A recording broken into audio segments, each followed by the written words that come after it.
Welcome to the Scalable Real Estate Investing Podcast, where we discuss the most scalable strategies, tools, and approaches to successfully invest in real estate. Learn how to make the most impact of your time, automate your real estate investing business, find off-market deals with minimum time invested, and leverage your capital to create as many income streams as possible so that you can achieve true financial independence. Thank you for tuning in. I'm your host, Mason Clement. Hi everyone, Mason Clement here. Before we get into today's episode, I wanted to ask you one question. Are you sick of the wild swings in the stock market and ready to try something different? Did you know that investing in stocks actually put you at the very bottom of a company's capital structure, meaning that there's practically 0% chance that you're going to get any of your money back in the event that the company files bankruptcy? That basically you're putting yourself in the riskiest position for a questionable return. Personally, I hate the unpredictability and just waking up and having half of my investment gone when I didn't do anything wrong.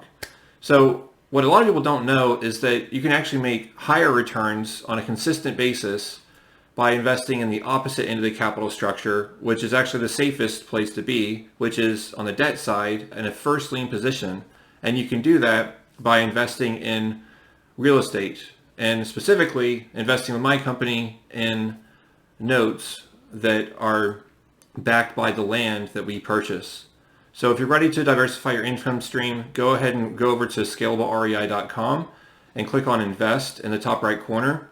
There you're going to find a form that you can fill out to determine if you're eligible to invest with my company, Celion Capital, and we'll be reaching out to you to schedule an introductory call and speak more from there. So thanks a lot, and let's jump into the episode. Hi, Scalable Investors. Thanks for tuning in to another episode of Scalable Real Estate Investing. I'm your host, Mason Clement, and today we have with us Clint Turner. And if you're in the land investing space, you already know him. His reputation precedes himself, but he has done just a large number of things here. I feel like it's going to be dropping a lot of gems, adding a lot of value. So I don't want to steal your thunder, Clint. Let's just jump into things. How you doing? Hey, Mason. Thank you for having me. I appreciate it. Sure. No problem. So in case folks aren't familiar with you, what I like to do is just have each guest talk about their experience and their real estate journey and what got them to today. So let's just get into that a little bit. Yeah, so I went to engineering college. Well, actually, if we even want to go farther back, I went to aviation college first, and I decided I love flying, but I didn't want to do it for a living. So then I went to engineering school. Went to Oklahoma State, got a mechanical electrical engineering degree, and I went and did software sales. So basically like engineering equipment sales. That was kind of like the definition for me of like a dead end. Not a dead end. It was a great job. It made great money, but it was like, when you're the investor type, the entrepreneurial type, this working for somebody else doesn't last that long, right? And I remember it was 2018. I was going into my first raise. I was supposed to get a raise for being there for 2 years or whatever. And they gave me a 4% raise.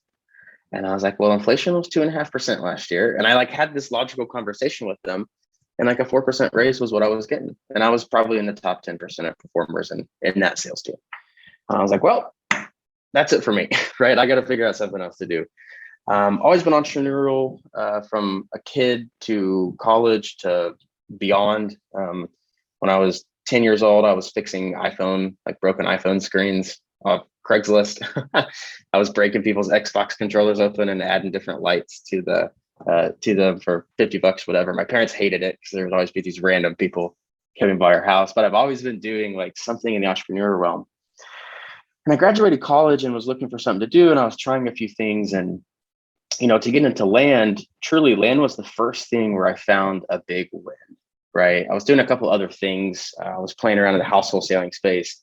I owned I owned 12 ATMs in the Austin area. And they just, none of these were big win. I couldn't really see the path to getting out of my job, or at least it was a really long time horizon. And somehow I stumbled across land. I did a deal. It was a small deal, but it was a real confidence builder. I bought the property for around $1,000. It was a 5-acre square in the middle of nowhere. I bought it for $1,000. I sold it for $1,500 down and $250 a month for 5 years. I was like, oh my God, if I can do 30 more of these, like I'm like making more money than I am. I got all these notes and all this stuff. So it was a big win for me, and it just kind of really like solidified land. So I kind of stopped everything else I was doing, and I just went full time into full time. I was still working for a while, but I just went full force into land investing. And that's what we've been doing since. Okay. So how long did it take you to, from the time you started doing land to getting out of the day job? That's a good question. I quit in 2018 or 2019. God, I can't remember. Um, but I think I was doing it for about 18 months really consistently while I was still in my day job. Um, I worked on the sales floor, and we would have to take sales calls up to like 7 in the evening, which, when you're a college graduate, 7-figure earner, like most people don't want a 7-figure, 6-figure. I was not a 7-figure earner then. Most people don't want to be working until 7 or 8, right? But towards the end of my time there, like the last year, I would always trade with people. I'd say, hey, I can I have the 7? Can I have the late shift? Can I have the late shift? Can I have the late shift? Because everyone leave the office at 4. And I could do all my land follow-up calls. I could do all my land work for those 3 hours while I was still at work and kind of mix it in. Um, but anyway, yeah, it was probably about 18 months I was there. I quit. I lived in Austin. It was really expensive. And so I got a little scared. So I took another job for a little bit of time. I did that job for about 4 months, and then I quit for good. So it was probably a solid 2 years really of effort and trying before I could say I was a full-time investor. And then even then I was like, sure hope I can like make this work. Right. It wasn't like a confident leap. It was like, I'm done. I need to go do my own thing. Okay. That makes sense. That's about how long it took me, is about 16 months. But I had a huge advantage versus you, because COVID setting in, being able to work from home, like I feel like it probably changed a lot of people's lives. Definitely did for me, because it was a lot easier to run my business and keep the job. But I think overall, it's definitely a wise decision. I know when I was like 23 years old, I did the opposite, and I just was like, if I have enough confidence in myself, I'll make it work. And so I quit my day job and I moved to China and started my own little product development company. And now, like being much wiser, I was like, all right, I'm going to start a company and have it cash flowing and have a lot of validation before doing that again. Yeah, So, 100%. I mean, I'm sure one of the things we're going to talk about is kind of my transition in the land business, where I started to where we are now. But I also see, like, before we say that, I'll say like getting those wins is important, right? Because, I talk a lot about doing bigger deals and subdivisions and stuff like that now. But if I were to really go back and tell you what made me successful, maybe from the mindset and the confidence level, like Tony Robbins talks about this positive feedback cycle. And if you're not getting wins, oftentimes you treat that as negative feedback, and it's just kind of a negative momentum cycle. You don't move forward, right? And so for me, I started off doing a lot of small deals, and it was exhilarating because I was getting a win or two every month. They weren't big wins. They were a couple thousand here, a $200 note here, whatever it is.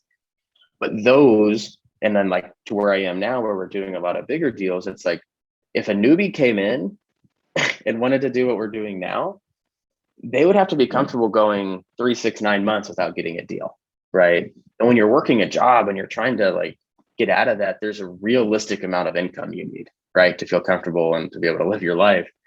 And without all those small wins, like it can make it hard. So anyway, that's just a tip I give to people, is like, don't be afraid to get started small. Even though all the gurus and even me, I'm like, do big deals, they're better, right? They are.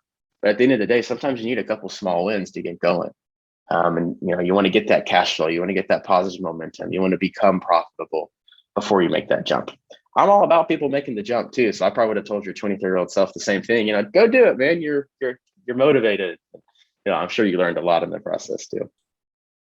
Yeah. The one helpful analogy though that my business partner gave me was like, Mason, if you're just burning without any direction, you'll just burn out. It's just like a candle. Like I was listening to this book too. If you think about like the sun, you might get a sunburn if you go outside, but if you harness that energy, you can get a laser that cuts through diamonds. So you really got to be focused and not just be all over the place and wondering what you're doing. And people too, like, on that topic, Mason, then we'll move on. But Sure. Yeah. like I see a lot of people give themselves a hard time for like changing over time. You know what I mean? Like for example, when you were 23, you wanted to do that product development thing. You moved to China. You made a leap, right? Like for some people, it's hard to say, well, that actually wasn't the right thing, or like maybe that wasn't the business I was supposed to start, right? And like people are scared to like I this is my analogy I use.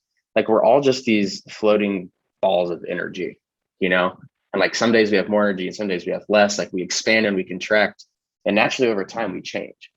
And so the business that I've been running and I've done very well for myself up to now, but I've also in the last year or so made some decisions that most people want to make, right? Like we've cut off $500,000 business units because exactly what you said, it wasn't what was motivating me anymore, right? I was kind of running to a point with no end.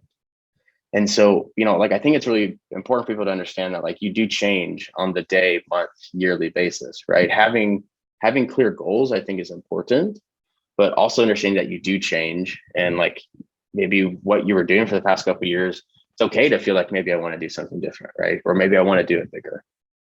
Anyway, just something that I see people struggle with is they're like, well, I messed up with this and this. It's like, no, dude, you just changed, you've just changed over time. And now you want something different. We got to figure out what that is.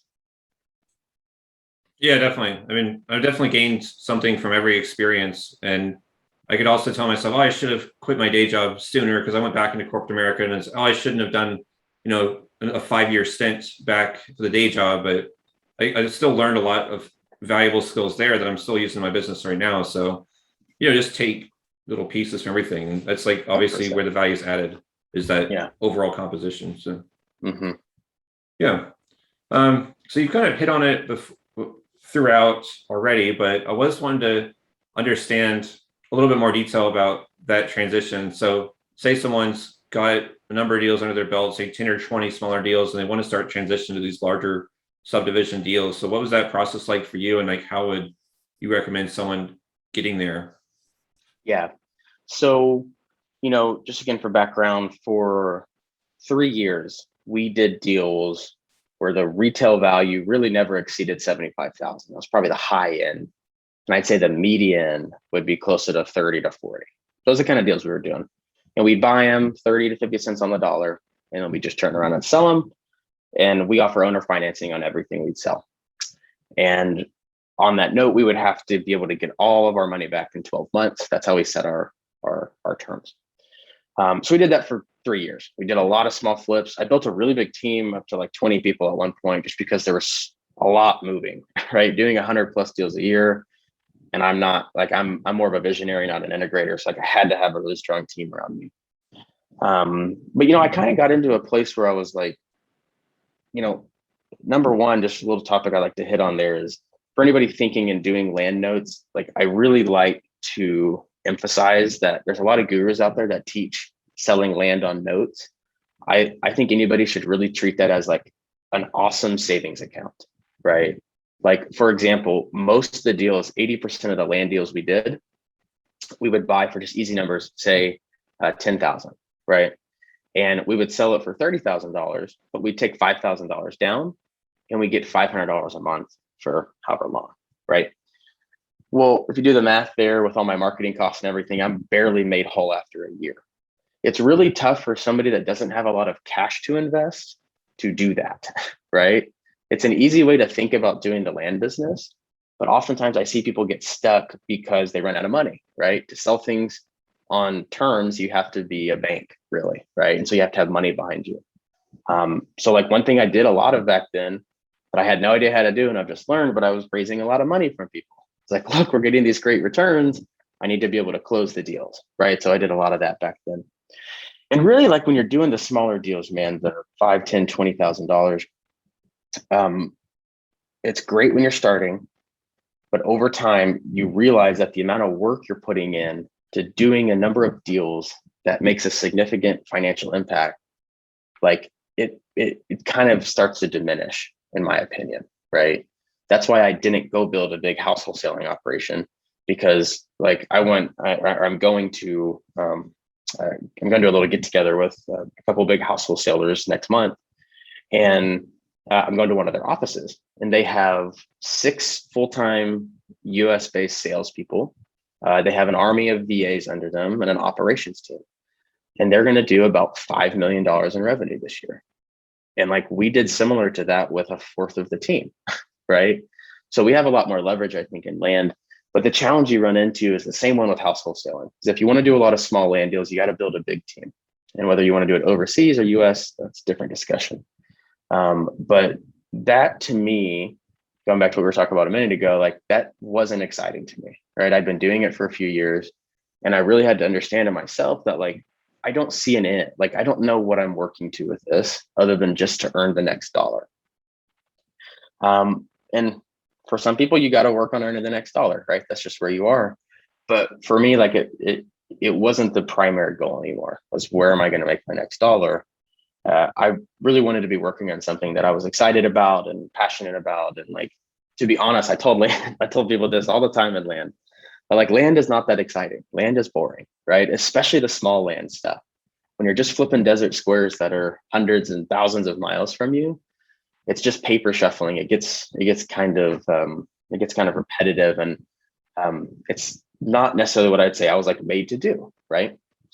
Well, I got into this deal just kind of by happenstance. And it was a lot more of a subdivision type deal where we bought a big piece of property, we cut it up. And I spent a lot of time driving to the property, meeting contractors, meeting surveyors, and I just fell back in love with land again. Like I was getting bored of land, and I was honestly thinking of what are we going to do next, right? Maybe I'll do apartments, maybe I'll look at this and look at that. And I got into the subdivision deal, and man, it was like it all just clicked for me. It was like the land stuff I knew, the engineering, there's like some engineering construction kind of stuff that goes along with it. And I just really fell back in love with it. And so, I found that's what I really like doing. And I said, hey, you know what? Let's figure out how to just do these deals, because that's really what I want to focus on. So yeah, I did about 3 years of just doing the smaller deals. And then we spent, 2 to 3 years kind of transitioning, really since 2020 on like, how do we just do the bigger ones? Okay. That makes sense. Yeah, what I've always been thinking is how can I automate the small deals using VAs and then free up my time to focus on the bigger deals? But I can definitely see a time where the small deals just don't even make sense anymore, and then you repurpose those VAs to do big ones. So I It's guess not even they that's don't make sense. Like anything that makes money, I had a client call me one day and he was like, Clint, I know we're working on doing subdivisions, but like I'm making $200,000 a month doing these wholesale deals. And I'm like, well, don't quit that, right? Like you're making $200,000 a month doing that. Like we need to figure out how to. So you're right. Like they're like that business that I told you. We kind of shut down. We transitioned and we phased out of it, but we shut down a business that was making multiple $1 million a year. That whole model, right? Is grossing multiple 7 figures a year, netting rather multiple 7 figures a year, and I knew I was going to take a loss over time, but it's just because I wanted to get to doing something different, right? So some people have the luxury of doing that, some people don't. And, I just made the decision that this is where I want to be. So this is what I'm going to focus on doing.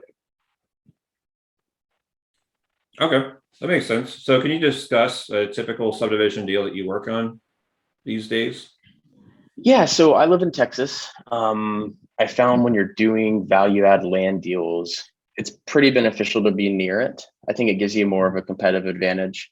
For example, I lived in Austin, but 90% of my business was in Arizona, Colorado, and West Texas, which might as well have been Colorado, so far from me.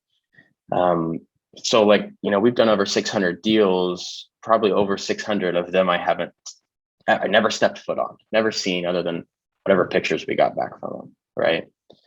And so there's a lot more that goes into doing a subdivision deal. There's a guy on the internet right now, he's kind of blown up.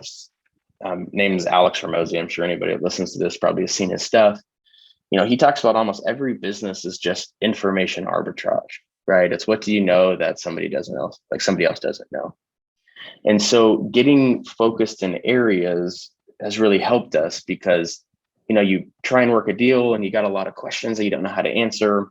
And, when you have a $20,000 flip, it's not that complicated. So I'm going to put under contract and we're going to put and title. If the title's clear, we'll buy it. Because all we're doing is flipping it. We're not doing anything. But when you start talking about construction and subdividing and replatting, it's not as easy of a transaction, right? And so we've lost a lot of deals that we could have done just because I didn't know the info.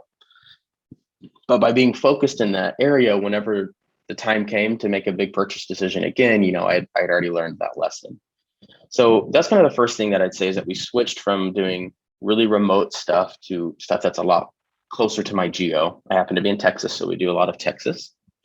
And our typical deal is, in the state of Texas, there's an exemption, and it basically says if you're not in a city limit, you can cut any property into 10 acres. Like if it's bigger than 10 acres, for the most part, there's some exceptions. If it's bigger, if you're cutting 100 down to 10 tens, you don't need any approvals. You just replat it and it's already approved because the state says you can do a minor land split like that. So that's what we always target. We're looking for deals where we can buy big acreage, cut it down to where we know we can cut it, which is 10 acres in the state of Texas, outside city limits. And that can take different forms. Sometimes there's plenty of road it's on and we cut it all off one road. We've cut roads, we've extended power lines. We're working on extending a water line right now. First time we've done that. But really at the end of the day, Mason, it's just like anybody could go to the Zillow or Lands of America, probably Lands would be better, and just look in an area outside their city, say 30 to 60 minutes away. And they will see that there's a 300-acre tract that is selling for, call it 10,000 an acre. And then if they just go look in that same area and they look for 10-acre tracts or 30 or 40 or whatever makes sense for where you are, you'll see that they're often selling for 15 or 20 or 25,000 an acre. And it's just because the 300-acre tract at 10,000 an acre, there's not many people that have $3 million to just dump into a property, right? Whereas there's a lot of people that have $100,000 to $200,000, or a lot more at least, that they could go buy a property with, right? And so at the end of the day, we're just looking for properties where we can buy the big acreage because we've put this stuff together on the back end to be able to do that, and then cut it down into the smaller acreage, and thereby we force the appreciation through that. Okay. How often do you have to cut roads and stuff like that? As little as humanly possible. But it really just depends on the layout of the property. We're looking at a deal right now. I'm going to drive out and see it tomorrow. It's in an area of Texas where land sells for around $8,000 an acre. And we got under contract for $2,200 an acre. And it's got a uncut county road that's been platted that runs back to it. And then it's 300 acres, kind of along a seasonal creek, if you can picture this. So for that one, there's no road cut from like the main street. So we'd have to cut a road all the way back there. And then we would have to cut a road all the way through that property. So that would probably look like 15 to 20,000 feet of dirt road that we would cut. Not my favorite, but the margins on that deal are wild, right? Buying at 2,200 an acre.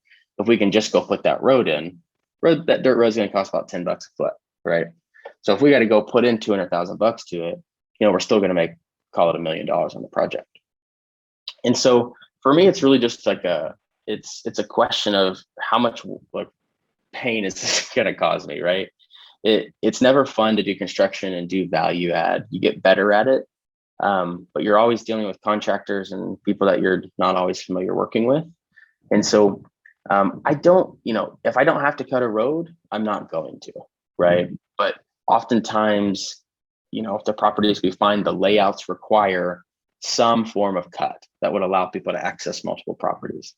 That's why road frontage is a really, really big deal when you're doing subdivisions like this, because if you can get enough road frontage, you don't have to cut roads, and that's generally the biggest expense, that and extending power lines, water lines and such. But so, I don't know how often we cut roads. I would probably say on half of our projects, we're going to do some sort of excavation on it. But if I can get away with not doing it, I'm going to try my hardest to. Okay.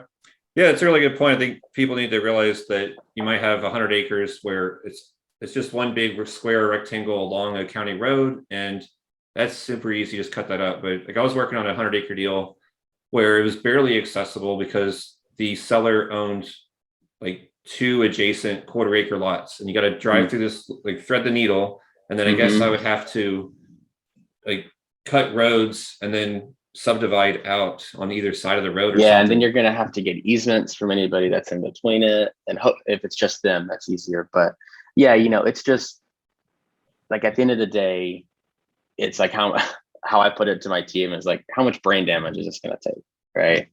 If it's a lot of brain damage and the profit isn't huge, and I'm not gonna do it. But on the other hand, if I got to cut a road to have $1 million opportunity, then we got to cut the road, right?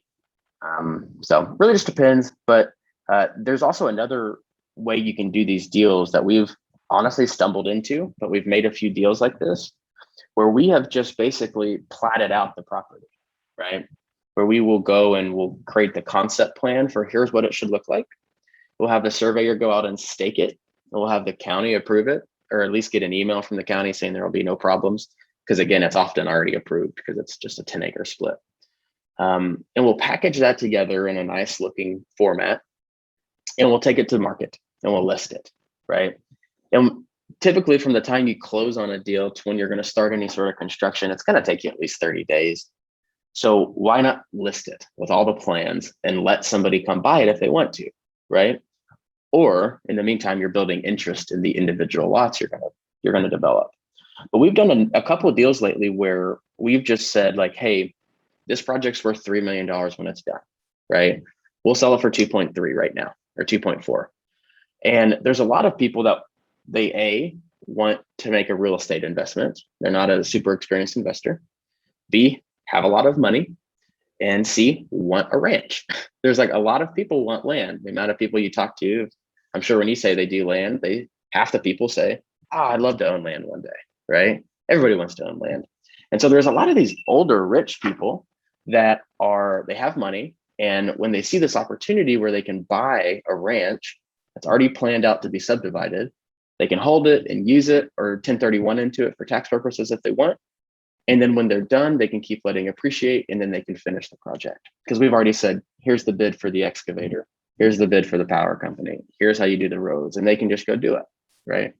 So there's two ways to do it, right? You can just sell the project at a discount, or you can take the project to the end. So again, when I say I'll do anything to not I'm just simple. That's why I chose land, because it's easy.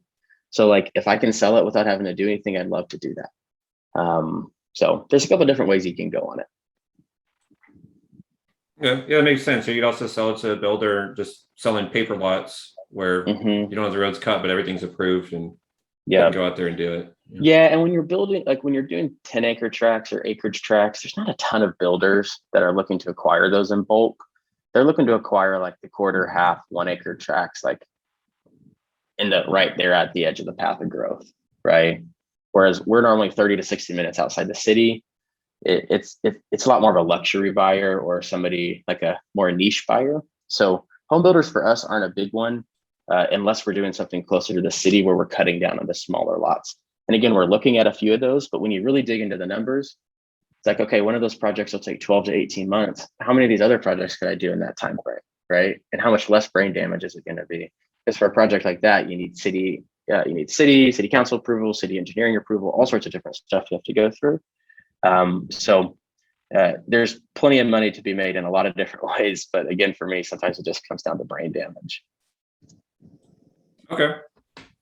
Yeah, that's definitely very interesting. So obviously you have this larger purchase price, so you need to have some sort of investors behind you. So why don't we just change gears a little bit and just talk about what's the best way to approach potential investors, and specifically, how do you prevent them from pitching you on some idea that they have? Because that's happened to me a couple of times where it's like, no, man, I was trying to tell you about my business. Yeah. Well, Mason, I think one thing you're doing strong here is having the podcast and shows what you're talking about. I think that's a big challenge for a lot of people is, to get somebody to give you $1 million, you got to build trust with them, right? They've got to really trust you and trust your ability to do the project. So most of the ways I've raised capital at the end of the day have stemmed from my social presence, right? Or referrals or contacts, networking, that kind of stuff, right? Specifically how I don't exactly know how to to not get them to pitch you, especially if they're another investor. So be prepared for that. But specifically, you're looking for somebody, like, you want to qualify what kind of returns they're looking to make and what's their risk tolerance, right? Land, I've been doing it so long, it's not risky to me, but it's generally perceived as a risky investment, right? So we have to understand that and just know people are looking for larger returns in land. The other thing is you just date before you get married. That's my kind of deal there, right? Like, for the same reason that building a team or building a business, like building a team or building a business always requires a pipeline of talent, right? Because if you lose one person, you got to be able to replace them. In this business, it's very capital intensive. And so I'm always working on who's my next investor, even if I have a full pipeline of them right now, right? It's like a skill that's required to be in this business. And so I'm always talking to people about my business. I'm always presenting on podcasts, talking about deals we've done. I do webinar, like, that's why I do these kinds of things. Really, at the end of the day, is so whenever I have projects, I have a presence and I have somebody that has built that base level of trust because they've seen me, right? And I think there's no shortcut to that. I think you really just have to put in the time and the work, the networking, the talking to people, telling people about your business. And the other way, man, is like, make money for them, right? Do some smaller deals with them to start. My biggest investors, we did 20, 30, 50, $100,000 flips before we did our first $1 million project, right? And so that's just the reality of how it worked out for us. There are other people in the space who really they're niche like myself, and they understand their value, right? So I see people all the time. One of the biggest tips I can give you if you're trying to get into bigger deals is don't expect to have a major ownership stake in the first one or two, right? Because really, at the end of the day, what you need to get the experience. And the only way to get the experience is to put the pieces of the deal together, right? To do that first deal or two, to get that case study, to say, look what we did, how much money we made. Then you can go pitch other investors and you're confident because you've done it and you're ready to do it again. But the first few deals, man, like, I gave up significantly more of the ownership stake than I would now. Like, my first deal, I made 30% on, basically. Like 30% of the overall GP profit, right? I made about 30% of it because I worked with other people who were familiar with land. They knew their value. They had the cash ready, right? And I said, hey, I'd rather make 30% of $1 million than 0% of $1 million, right? And I did way more work than I should have in those deals. I did all the work, in fact, and I took significantly less of a cut. But it's because I was trying to learn, right? Now, those people who made all that money with me, guess what they're doing? Clint, you have any deals? Clint, when's the next deal? When's the next deal, right? But now I'm in the driver's seat. So now, instead of losing 70% of our deals, we're a lot more market, I would say, right? Where we have a majority ownership stake. And so, like, I have clients and people and all sorts of investors I talk to that are like, well, I just need to find an investor for this $1 million deal. I was like, well, have you ever done one? No. Well, you need somebody like a Clint or somebody else in the land space who can look at that deal and in 1 to 2 days get confident, right? But for me, I know that if I go invest that money in my business, I can earn 100% on it, right? So why would I invest it with you if I don't think I can earn similar? You know what I mean? And so often it takes, like, I would say, find partners, find people, bring them deals. You got to show your value to somebody before they're going to want to start giving you value in return. And so if you can just take that and do that, and these days I don't have a shortage, at least right now. We don't have a shortage of capital. Plenty of people want to invest, plenty of our own money, but we're always focused on, hey, if we're going to do $4 million, $10 million, whatever, how much money is it going to take? And then on the other end, do we have that available? Do we have the investors? If not, it's a skill. We got to go find them. Okay. Yeah, that makes a lot of sense and helpful.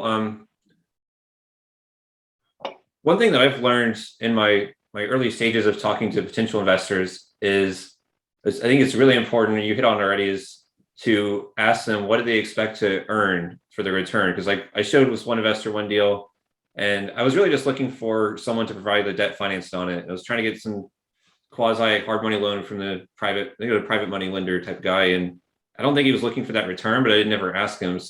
But now I'm concerned that he's just never going to be interested in doing deals with me anymore. I don't know. So I wonder, my question for you is how do you rekindle that relationship because it's like Mason's just going to bring me 8% return deals. Fuck that guy. I'm not going to do that.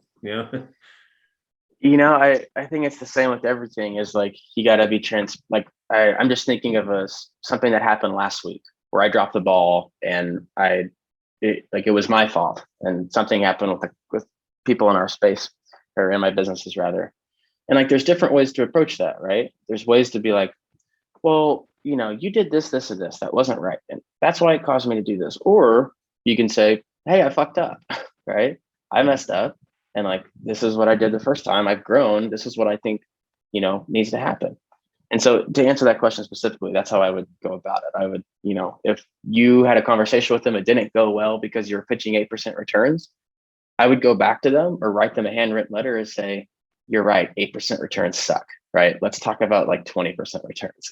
Or, like at the end of the day, someone's only giving you money to make money, right? So they want to know what they're going to make on that investment. And so you got to figure out what that is for that person, right? One of my main investors, he wants to make a 33% return on any dollar he places with me. I know that. So my team, when they're evaluating deals, right, how do I look at it? Like, can we make a 33% return minimum? Because that's what we're going to have to make. And really the rest is gravy. So we need to be above 33%, right?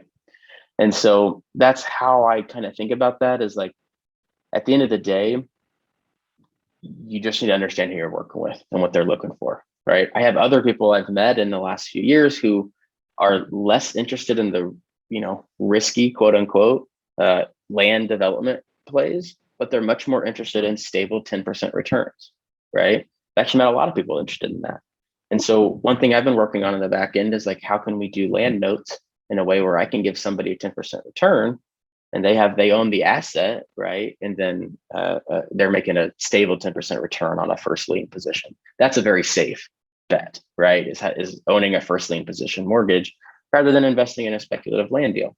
So there's just different tolerances for investment people have. You really got to understand that. And if you went wrong the first time, it'd be like, tell them that, sorry, I messed that up. I didn't understand, right? Like, I think we could get to these numbers or even at like 8% sucked. Like, what do you want, right? Like, what kind of deals are you interested in? Let me not waste your time on the next one. I want to bring the right one to you, right? I want you to know I'm serious. There's not a lot of people out there that do multiple follow-ups, right? And so just by doing that, I think you'd open yourself back up. If somebody did that to me, I've had plenty of people who have come to me and made beautiful, like nice PowerPoints and all the details, and I go into it and they're offering me an 18% return. I'm like, dude, like, no. Like, I can get 18% by dumping money into an apartment syndication. That's going to give me losses against my land income, right? Like, it doesn't make sense for me right now. I got to be in this much higher range for me to want to do the deal. Thank you. Appreciate that, right? It would either have to look like this or bring me a deal that has these numbers. And if somebody comes back around with that deal, I'm not going to hold any hard feelings, right? They tried, they did their best. Just business at the end of the day. So that's how I treat it. What do they want? What kind of returns do they want? I'm going to tell them you're going to try and get that for them.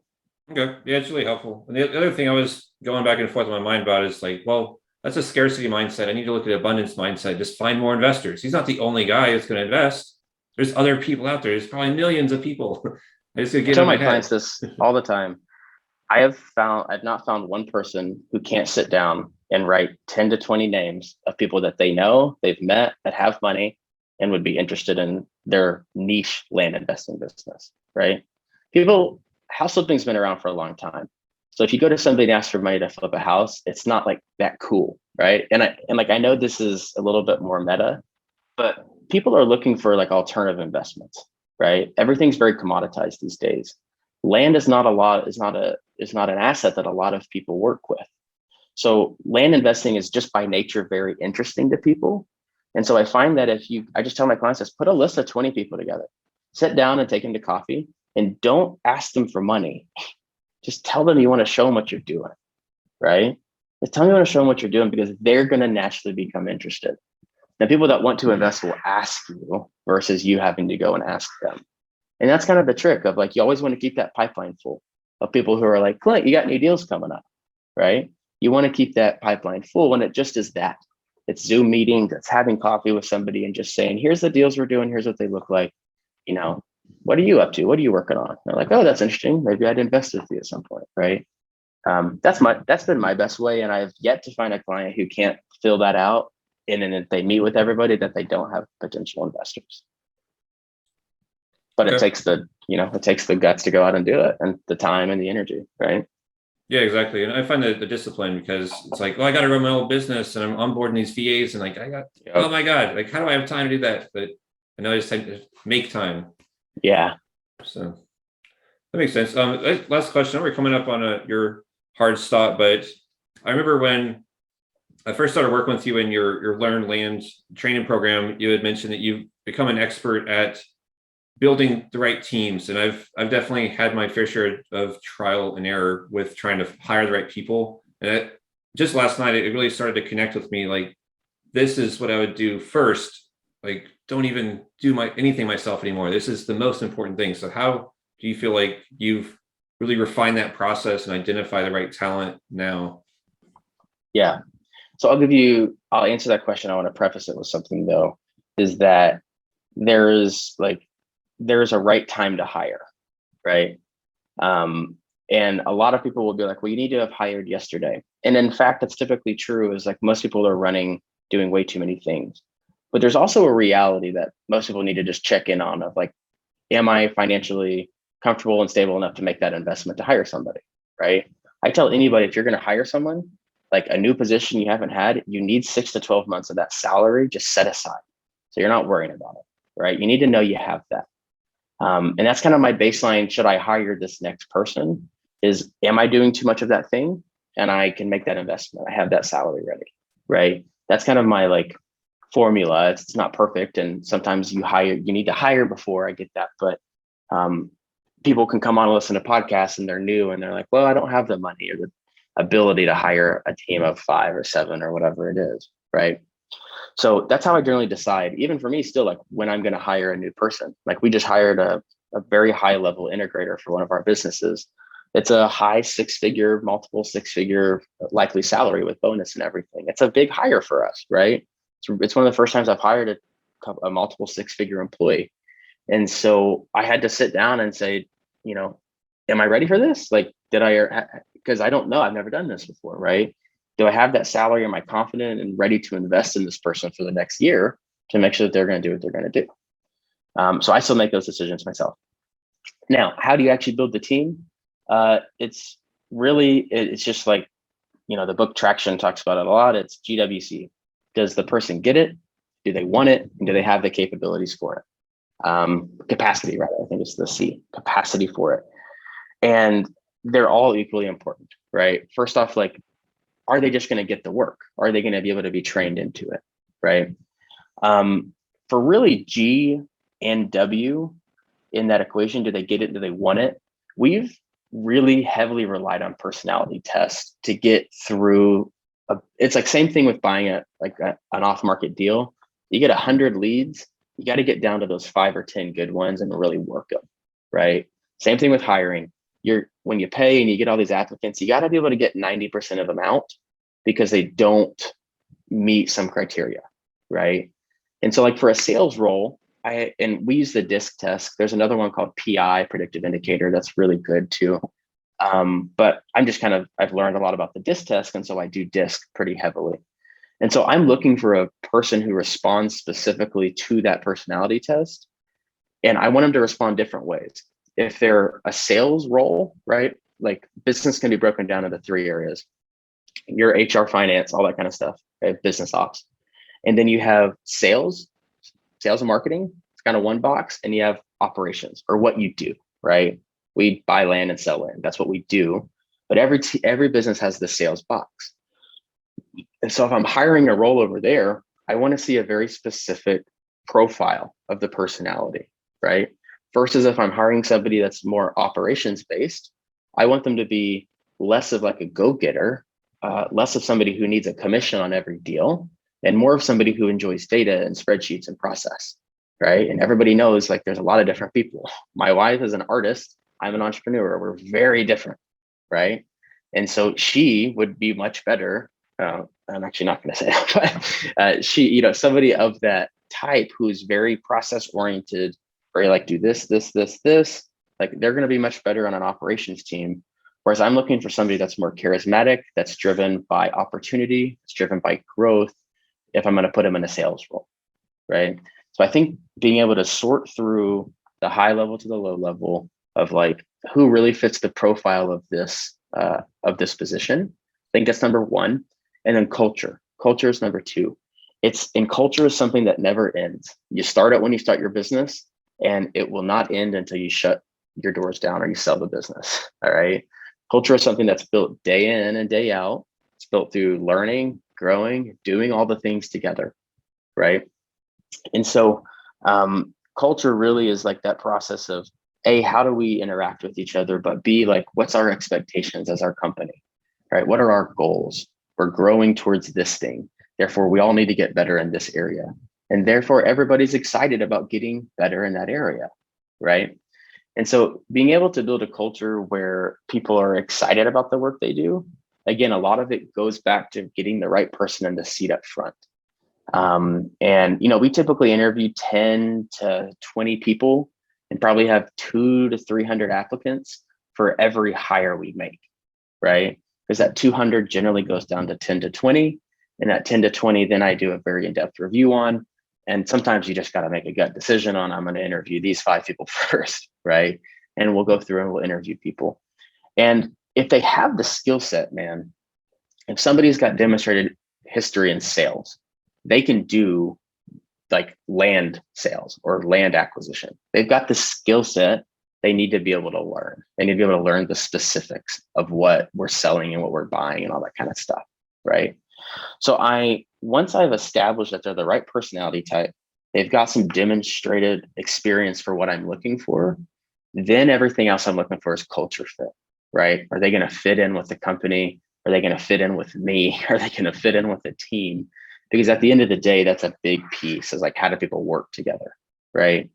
And so that's where I think it is, man. It's like, you got to find somebody who, has that experience, is built the right way for the role you're hiring. And then you got to really, really focus on culture, making sure everybody's happy and comfortable. And, like having meetings with people that are not just like, what deals have you got done, right? It's like, how are you doing, right? How's your family? Like, talk to, like, I have a meeting with every one of my employees every month, and we pretty much don't talk about anything business. We have a little bit of business in there, and it's basically just, how you doing? How you feeling in the company? Where do you want to be in 6 months?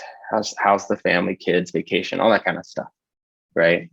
And so there's a big, it's a big question, and it's something that I'm much better at now, down the line.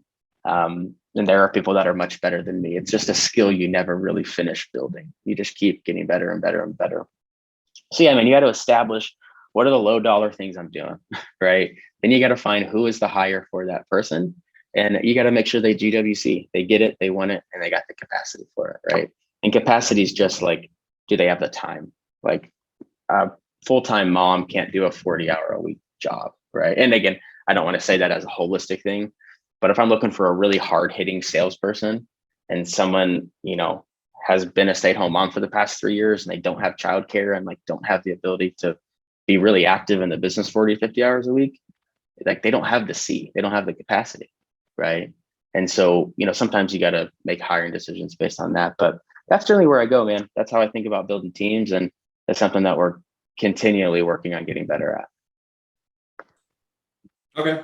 Yeah, that's definitely very helpful to understand how you're running your business and everything. So, all right. If anyone wants to, I guess, back up, some of the things you're referencing. So if anyone's curious, it's all found in the book Traction by Gino Wickman, right? So Correct. Yeah. perfect. Yeah, I'll put a link to that in the show notes if anyone wants to check out that book, or they can just Google it right now or find it on Amazon. I've read it myself. I bought a hard copy. Usually I do the audio first because I don't have a lot of time to pick up a hard copy, but that one was something I felt like deserves a hard copy version too. So, Yeah, yeah, it's a study book for sure. yeah, it's a manual. Definitely great stuff. So, if anyone wants to learn more about what you're doing, I briefly mentioned it. Forgot to mention the intro, but you got your Learn.Land for your website for training, coaching program. But anything else, or any other way people could contact you or learn about what you're doing? If you want to learn what I'm doing, just follow me on social media. That's what I tell people. I've again made the decision that it's whether I like it or not, it's important, right? So I try and be very, here's the deals we're doing. Here's, whatever's going on in my world, I'm typically posting on Instagram or Facebook and Twitter now too. So, just find me on one of those. It's Clint Turner _. You can find me most places. And if generally our consulting business, what we do these days is we work with experienced real estate investors who are looking to build their land business, right? Whether you're an existing wholesaler and you're looking to add land, or you're a land operator and you're just looking to go to the next level. We work with higher level land investors and try and help them get there. So, you can reach out to me on any of those channels. I don't bite. I respond to most of the messages I get. So that's the best way to get in touch with us.